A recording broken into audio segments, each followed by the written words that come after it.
My name is Maren Holt, 35 years old. The night of my father's 60th birthday in Raleigh should have shimmered with celebration, but to me it felt like stepping onto a stage where my role had already been decided.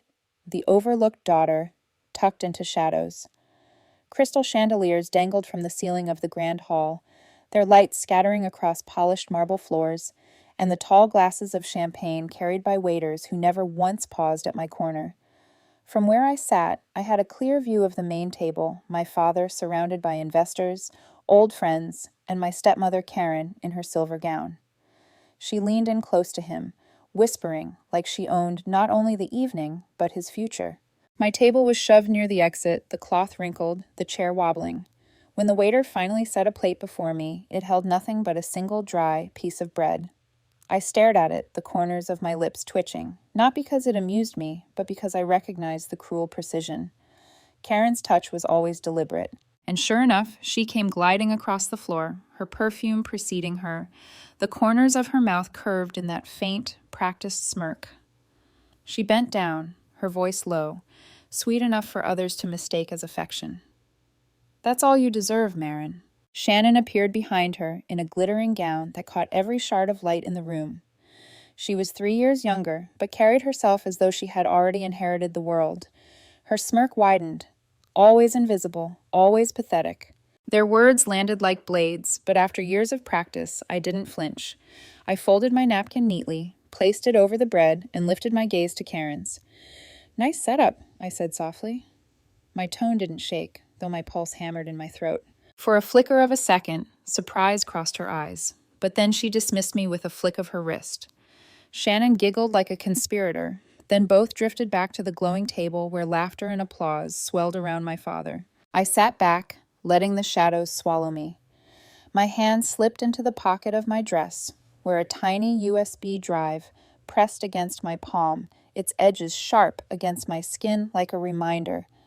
I wasn't here to be fed crumbs anymore. I had come prepared. Around me, guests murmured, clinked glasses, leaned in to share whispers. A woman in pearls glanced at me, then turned away quickly. A man in a tuxedo brushed past my chair without a word. I felt their eyes occasionally, pity from some, indifference from others, but I refused to bow my head. The hall smelled of roasted meats, polished wood, and expensive perfume, but beneath it all was something sour, the knowledge of what I carried and what it could unleash. My father laughed at something one of his partners said, his shoulders shaking with ease. He hadn't seen me yet, or maybe he hadn't wanted to. He looked alive in that crowd, basking in their admiration while I sat at the edge of the room, my chest heavy with the truth. I pressed my fingers tighter around the USB. In my mind, I replayed the nights of searching, the discoveries Ellen and I had made. I thought of Shannon's smug voice in that recording. I thought of Karen's signature curling across the bottom of a betrayal. The MC tapped the microphone, calling for order, and the crowd hushed with expectant smiles. I let the sound wash over me. Tonight their smiles would fade. They thought they had orchestrated another evening of spectacle, another chance to display the perfect family. But I had come with a different script. For now, though, I stayed seated, steady, invisible in plain sight. I had waited years for this moment. I could wait a little longer. The quiet cruelty of that corner table didn't start tonight. It had been rehearsed for years, long before the chandeliers and the photographers and the toast list. If you trace it back far enough, you wind up in a little ranch house on the edge of Raleigh with the curtains drawn and a 5-year-old girl trying to understand why the world suddenly echoed when she called for her mother and no one answered. My mother's voice is a faded postcard in my memory, warm, short sentences, a laugh that lived in the kitchen. She died before I knew enough to hold on to the things I'd need later, like the way she tied my braids or the kind of perfume she wore in spring. By 7, there was a new ritual. Karen arrived with boxes and a smile that didn't touch her eyes, and my father, a man who could close 8-figure deals but could not look grief in the face, told me we were a family again. Karen held Shannon by the hand, 3 years younger than me, all pink bows and glossy shoes, and when she looked at me, it was as if she was checking a price tag that didn't quite justify the item. The house learned her rhythm quickly. She laughed loudly at the jokes of my father's partners and spoke softly to him when it was just the two of them, the kind of softness that gets doors opened and lines skipped. She organized the pantry with a precision that felt like a threat. Shannon got piano lessons, ballet lessons, and a bedroom that looked like a catalog page. Canopy bed, fairy lights, a white vanity with a little gold mirror. My room got a new comforter and the reminder to keep your floor tidy. When Christmas came, a sapphire bracelet sparkled on Shannon's wrist while I turned over a bookstore gift card in my hand, saying thank you, like it was a confession. There were 1,000 tiny verdicts. The first time I asked to sit in on dinner with Dad's business partners, because they talked about buildings like they were living things, and I wanted to hear how a city breathed. Karen's fork paused midway to her mouth. "You're not part of this," she said, and the words were surgical, smooth. Shannon didn't even look up from her phone. "Stay out of it, Mayor." I looked to my father across the table, but he was studying a spreadsheet, his glasses perched low, the conversation around him a safer ocean than anything with feelings in it. He didn't see how small I became in that chair, or he saw and looked away, which is its own kind of answer. When I was 16, I bought a used camcorder with money from shelving books at the library. I shot the world no one clapped for, the lunch lady who smiled at students whether they learned her name or not, the kid who sat alone after class because his stutter had taught him to fear echo. I filmed with a hunger I didn't yet know how to name. Karen called it wasted time, her voice a little too light, a little too bright. "Your films won't change anything," Shannon added, like she was handing down a ruling she'd grown into. But when I looked through the viewfinder, I learned I could frame a scene, that I could choose where the light fell, that I could build truth even if I wasn't invited to the table where other people were building stories about me. Ellen Reed entered my story the way good things do, quietly, steadily, without first announcing themselves. We met in a high school elective where she redesigned the school logo for fun, and the teacher asked if she could tone it down because it made the old one look tired. She didn't. She never toned anything down. We found each other in the margins during lunch, two girls who believed that attention wasn't love and silence wasn't peace. When I showed her my first short film, a patchwork of hallway moments and a janitor's humming, she watched with her elbows on her knees and then said, "You see people." It was the first time anyone had told me the thing I loved wasn't a flaw. I left home at 18 with scholarships stitched together like a thin blanket. I learned to eat noodles 8 different ways and edit until dawn. Dad sent me a check with a line scrawled in his messy hand. "Congrats." I wanted more than the crumb, but I understood the economy of our house by then. Shannon's graduation was an event with a rented venue and a cake that could feed a neighborhood. Mine was a text that arrived a day late. "Proud of you," he wrote. The dot at the end was both too much and not enough. When the invitation email arrived for his 60th, formal, as if I were a distant relative who might need directions, I hovered over the trash icon. "We'd be honored if you joined us to celebrate Gregory Holt's extraordinary legacy," Karen wrote, every syllable polished. It should have been harmless, a party like any other, but the wording made my skin itch. I could already picture my place at the edge, how they would hand me the script for good daughter, grateful for scraps. Ellen was the one who flipped the coin. She sprawled on my couch that night, watching me read the email again. "You're going," she said, as if she were telling me the weather. "Not to be blessed by their approval, to be seen by you." I said something about not needing to be seen by anyone. She reached for my phone anyway, thumbs quick. "You don't have to need it for it to matter." The next week, Raleigh wrapped itself around me in its usual way, magnolia trees leaning into sidewalks, bank towers asserting their polished certainty, cafes filled with conversations about campaigns and contracts. Ellen texted me at noon from a downtown espresso bar where she was sketching mock-ups. "Shannon's here," she wrote, talking to that friend of hers. Slick grin. "Kyle?" A minute later. "It's nothing, probably gossip." Then, "Wait." I felt the pause like a held breath. Ellen's next message crawled across my screen. She just said, "The shares will be mine soon." I stood in my studio, heartbeat in my ears. The walls were lined with storyboards and the drying ink of projects that paid the rent, barely. I stared at those words until they rearranged themselves into the shape of my father's company, The thing he'd built from a single office with a humming fluorescent light to a network of buildings that made his name ring in rooms I'd never been allowed to sit in. If Shannon meant those shares, then this was not about being placed at a corner table. This was about taking away a man's life's work while telling him it was a toast. I called Ellen, and she answered before the first ring could finish. The cafe clattered behind her. I heard the barista call out a latte and a plate clink on marble. "You sure?" I asked. She exhaled a small, rueful laugh. "I wish I was wrong." Then she said, "She's not careful. She never had to be." I could tell you I immediately turned into a strategist, that I saw the board, the pieces, the end game. That would be a lie. What I felt first was heat, boat rocking, and blind.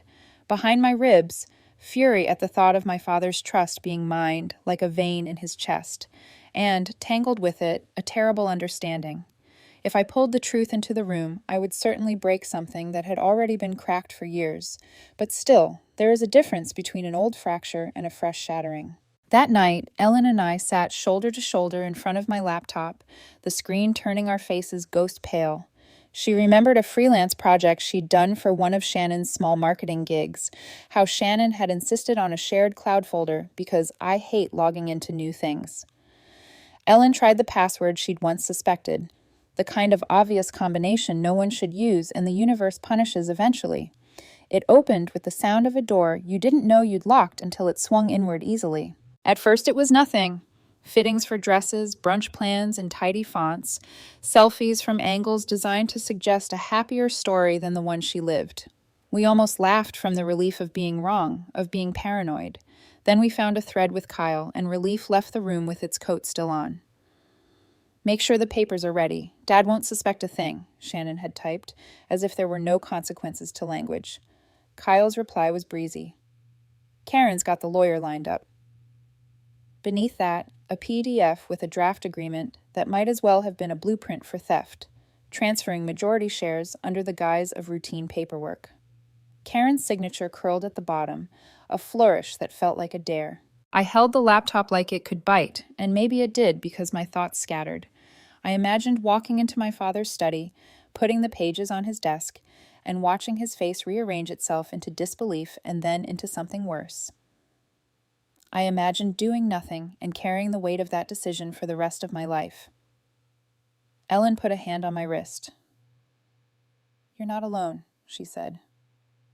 Nothing changed, and yet everything did. We argued, in the gentle way we do, about methods. Should I call a lawyer first? Leak it quietly to a partner who could stop the transfer? Confront Karen in her own living room and watch the mask fall?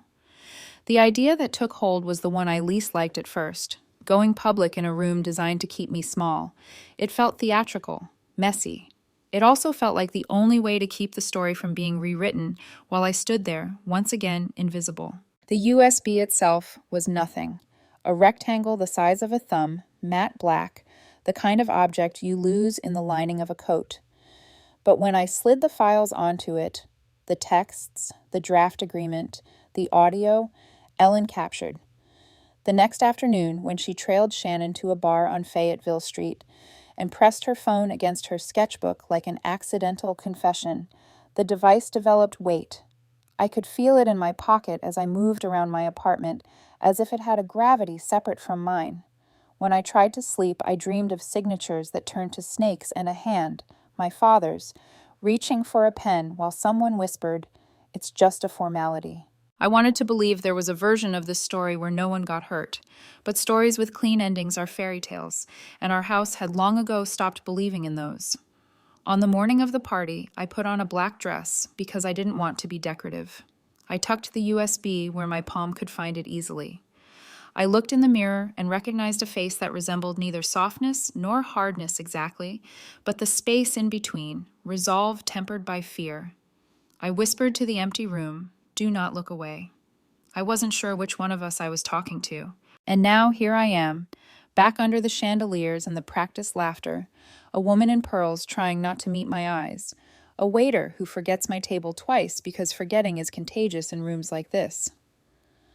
My father throws his head back at a joke I can't hear, his joy floating over to me like confetti I'm not allowed to touch. In my pocket, the truth waits. impolite and inevitable. I imagine it traveling the length of the hall, cracking the air the way thunderstorms do in July. I don't know how we will live with the wreckage after. I only know we are already living with a different kind of wreckage now. If I am honest, there is a small part of me that aches for a different door to walk through. One where Karen's voice is not a blade, where Shannon's gaze arrives without weighing me first, where my father takes off his glasses and says, "Maren, tell me." But doors lead to the rooms they were built for. This one opens onto a stage, and whether they planned it or not, I have learned to hold a camera steady when the lights are too bright. The MC taps the microphone. The hall settles. I straighten in my chair, a breath expanding my ribs. Somewhere between 7 and 35, I stopped asking to be invited. Tonight, I will not ask at all. 2 weeks before that gala, I sat in my studio staring at the glow of my laptop. The invitation email still blinked in my inbox, crisp and cold. I'd almost deleted it twice, my finger hovering over the key, but something in me resisted, like a thread tugging me forward even when my chest ached to step back. It had been signed by Karen, of course. "We'd be honored if you joined us," she wrote, as if she were inviting a colleague from Rotary Club, not the daughter of the man being celebrated. The words felt like a formality, stripped of any warmth. My father hadn't signed it. He never did. His silence was its own kind of RSVP. Ellen sprawled across my couch, sketchpad balanced on her knees. She glanced up and caught me reading the email again. "Delete it," I muttered. "They don't want me there." She dropped her pencil, leaned forward. "Maren, listen. You're not going for them. You're going to prove, to yourself, that you don't need their approval to exist. You're not invisible." I scoffed, but her words pierced. For years I'd avoided these gatherings, skipped the humiliation of corner tables and cold stares. But Ellen was right. I wasn't that scared kid anymore. The next afternoon, Ellen texted me from a downtown cafe.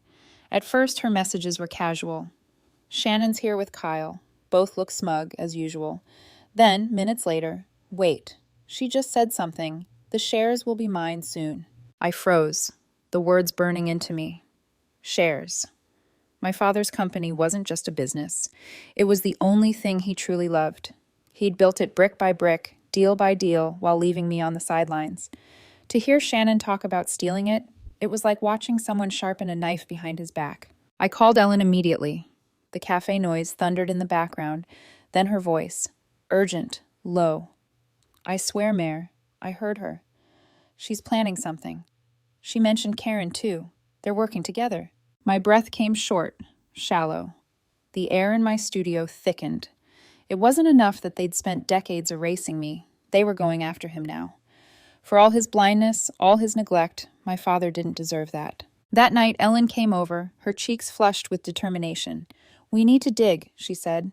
"Shannon isn't careful. She never had to be." She remembered a shared cloud account from a freelance project she'd done for Shannon's marketing hustle. We huddled around my laptop, the screen's glow casting us into shadows. Ellen typed in a password, something obvious, something careless. The account opened with a click that sounded too easy, too dangerous. Most of it was fluff. Party RSVPs, spa appointments, pictures of designer shoes. I almost laughed at the absurdity. But then we saw it. A message thread with Kyle. Shannon's words, "Make sure the papers are ready. Dad won't suspect a thing." His reply, "Karen's got the lawyer lined up." Attached was a draft agreement, clinical in its language, devastating in its intent. My father's majority shares would be transferred, quietly, to Shannon. At the bottom, Karen's digital signature curled like a snake. I sat back, my chest burning. Rage surged hot and bright, but under it, fear spread cold. They weren't just cruel, they were thieves. Ellen gripped my shoulder. "This is it, Maren. This is proof. You can stop them." I stared at the screen, hands trembling. Stop them. Or bury myself deeper in their hatred. Because once this truth came out, nothing would stay the same. Later, Ellen followed Shannon to a bar on Fayetteville Street. She sat at the counter, pretending to doodle, while her phone recorded. Shannon's voice slithered through the noise. "Once Dad signs, it's ours. He trusts Karen too much." Kyle's laugh followed, arrogant and careless. He's got no idea. When Ellen played it for me, I pressed my palms to my eyes. The audio wasn't just evidence, it was betrayal given sound. I saved it all to a USB drive. The plastic felt ordinary, but heavy. I slipped it into my pocket and stood before my mirror. For a long time, I studied my reflection. My face looked calm, but inside, a storm rattled every rib. I knew then what I had to do. Not a private confrontation, not a quiet warning. They'd twist it, bury it, laugh in my face. No, this had to be public. A mirror held up in a room full of people where Karen and Shannon couldn't control the narrative. That night, I whispered to myself, steadying the fear, if they want me invisible, then let the truth make me unforgettable. The night Ellen and I cracked Shannon's account still haunts me. Every keystroke had felt like stepping deeper into a room that wasn't ours, and yet each new message proved it was the only way to see what they planned behind closed doors. By the time we logged out, the USB in my pocket had become less of a device and more of a burden, a weight that whispered, "You can't go back now." I tried to distract myself the following morning, tinkering with edits on an unfinished documentary, but the footage of strangers' struggles felt hollow compared to the war brewing inside my own house. My laptop pinged with new messages from Ellen, who had decided she wasn't done. "Shannon's careless," she texted. "I'm going to follow her again, just to be sure." I didn't answer right away. My stomach knotted with fear for her. "Don't get caught," I finally typed. By evening, Ellen was perched in a dim bar off Fayetteville Street, sketchpad open as camouflage. She called me once, whispering that Shannon had arrived with Kyle, their laughter sharp as glass against the low jazz playing in the background.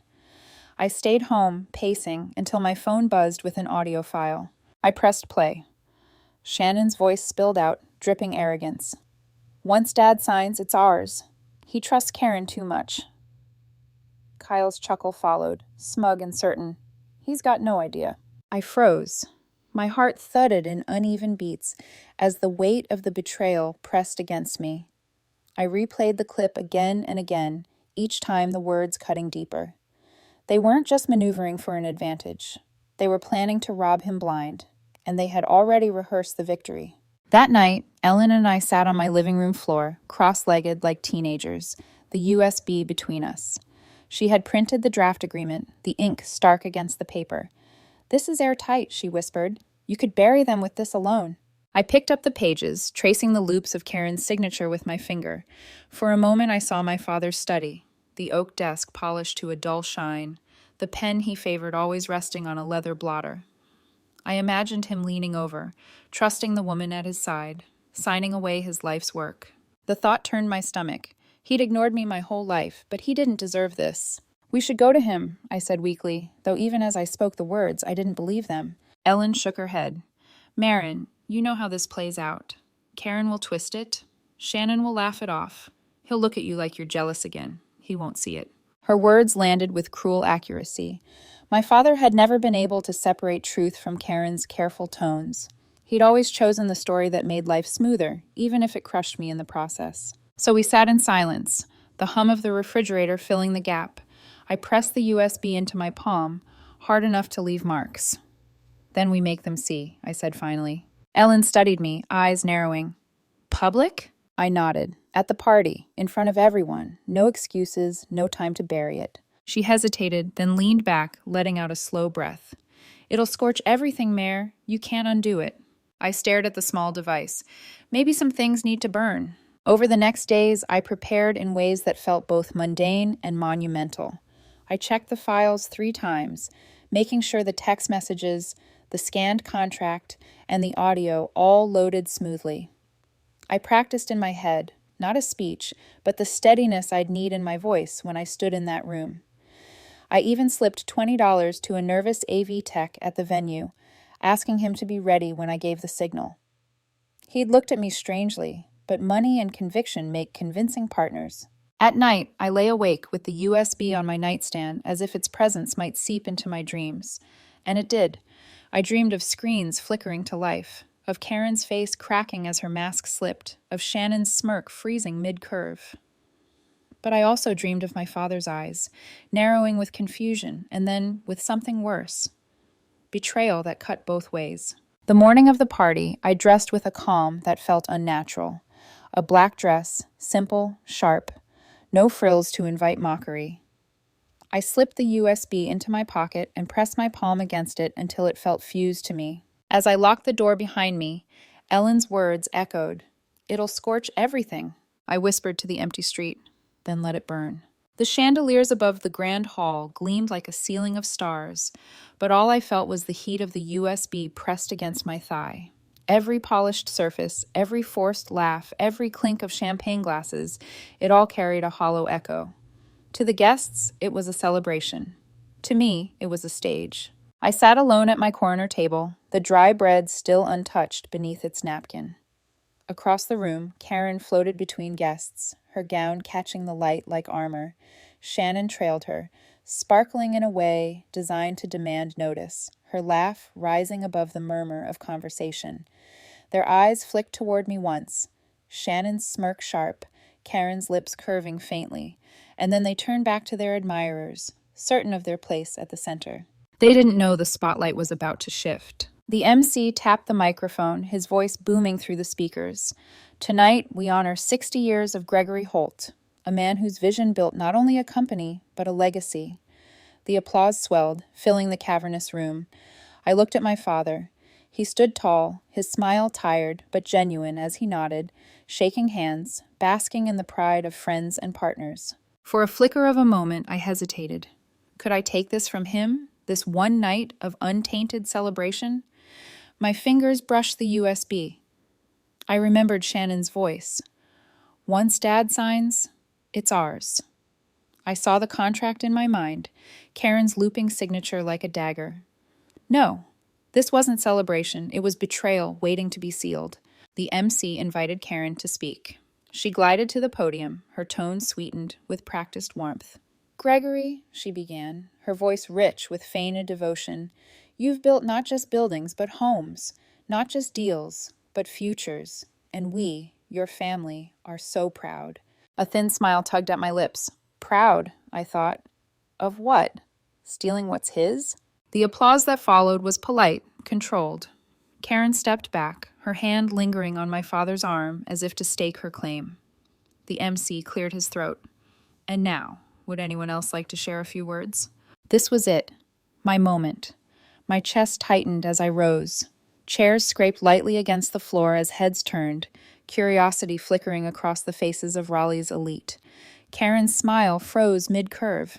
Shannon's eyes narrowed, suspicion already darkening her expression. "I'd like to," I said.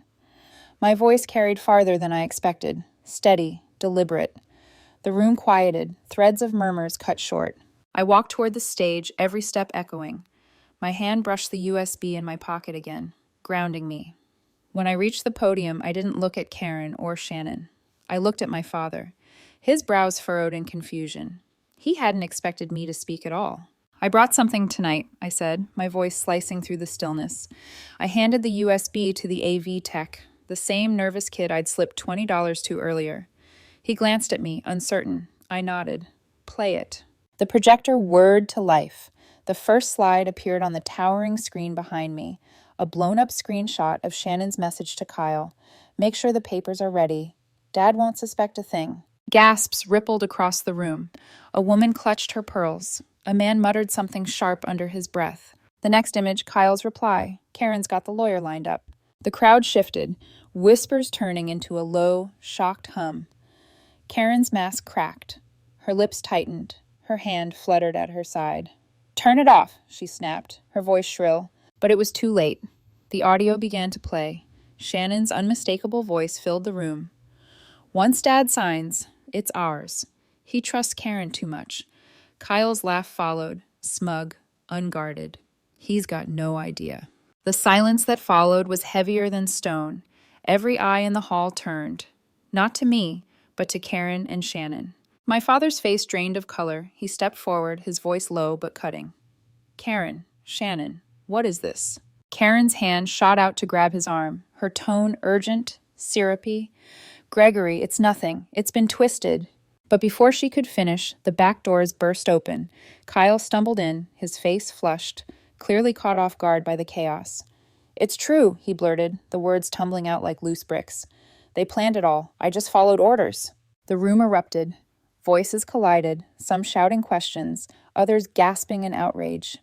Shannon stood frozen, her smirk shattered, her face pale as porcelain. Karen tried to recover, her words tumbling, desperate. "It's not what it looks like."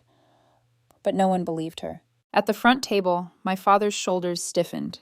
He looked at Karen as though seeing her for the first time. "Explain," he demanded, his voice trembling with fury. But there was nothing left to explain. The truth was already on the screen. I stood at the podium, silent now, letting the evidence speak for me.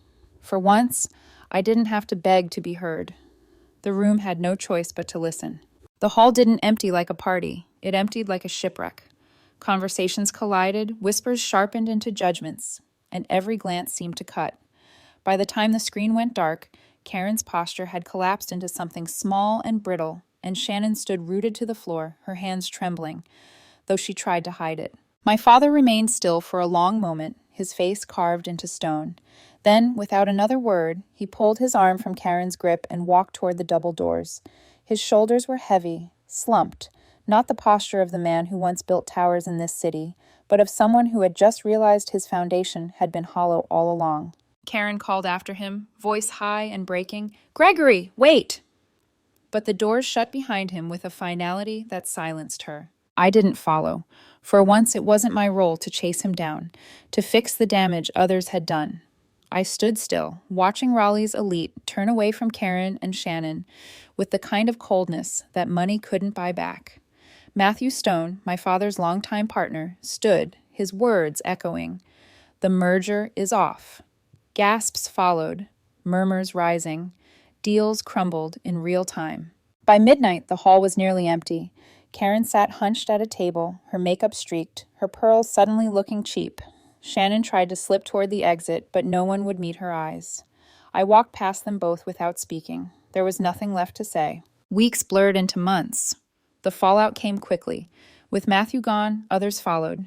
Without allies, my father's empire collapsed faster than anyone believed possible. One headline read, "Holt Properties falls amid betrayal scandal." Karen vanished from the social pages almost overnight. I heard whispers of her trying to appear at charity events, only to be frozen out by the very women she once dined with. Shannon fared no better. Marketing clients cut her loose, campaigns collapsed, and her carefully crafted image curdled in the glare of public disgrace. Their world shrank until all that remained was the echo of their own ambitions. And my father? He retreated. A friend told me he had sold the house and moved to a quiet condo on the outskirts of the city. Some days he fished. Others, he sat alone. I called once, left a voicemail, but the silence that followed said everything. He'd trusted Karen and Shannon, and their betrayal had broken him. My truth had only forced his eyes open. I carried that weight carefully. Not regret, not triumph. Just the complexity of loving a man who never really saw me, but still didn't deserve to be gutted by the people closest to him. For me, life shifted. A week after the gala, I received a call from Susan Clark, a producer I'd met years ago at a film festival. She'd been in the room that night. "What you did took courage," she said. "I want to work with you." Her project was about legacies, about the fractures families pass down through silence. It was the kind of work I'd been chasing with my camera since I was 16, and now someone was handing me a platform to make it real. I threw myself into the project. Days blurred with edits and interviews, nights with storyboards spread across my walls. For the first time, I wasn't telling other people's stories to escape mine. I was weaving my own resilience into every frame. Months later, at the premiere, the theater filled with strangers leaning forward in their seats, eyes reflecting the light of the screen. When the credits rolled, the applause rose warm and thunderous. People lingered afterward to tell me their own stories of betrayal and survival. One woman, her hands trembling as she clasped mine, whispered, "Your film gave me the courage to speak up." I thought of the girl I once was, shrinking in corners, eating scraps, clutching a camcorder like it was armor. And I realized she had led me here. One crisp morning, I stood outside the old hall, where it all broke apart. The chandeliers were dark now, the windows streaked with dust. I lifted my camera and framed a shot, the shutter click marking a full stop on a sentence I had carried for too long. Karen and Shannon's voices no longer mattered. My father's silence no longer defined me. I wasn't invisible. I was my own story. As I walked away, I thought of the question I'd left that night at the gala, when the room fell silent after the truth lit the screen. Would you dare expose everything in front of your family, or would you stay silent to keep the peace? I had chosen truth, and it had set me free.